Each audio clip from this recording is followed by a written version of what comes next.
How to fix AirPods not connecting to iPhone. Hello everyone, I am Vishaka and welcome to our channel.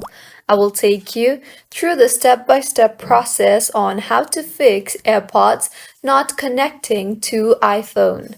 Now, let's get right into the tutorial. If you cannot connect to your iPhone or iPad, the first thing that you can do is update your iPhone or iPad to the latest version of iOS or iPad OS. To do that, launch the Settings application and tap on General and then on Software Update and make sure your iPhone is updated to its latest version. Next, put both AirPods in the charging case and make sure that both AirPods are charging.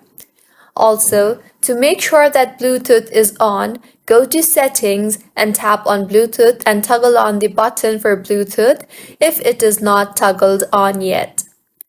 Next, if your AirPods are connected, make sure that they are selected as your audio device.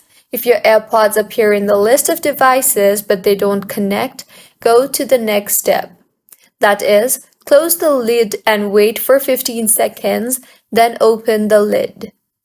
Now, press and hold the setup button on the back of the charging case for up to 10 seconds. The status light on the front of the charging case should flash white, which means that your AirPods are ready to connect.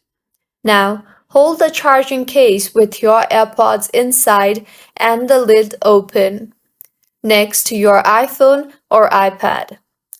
Now follow the steps on the screen of your iPhone or iPad, and if you still cannot connect, reset your AirPods or contact Apple support.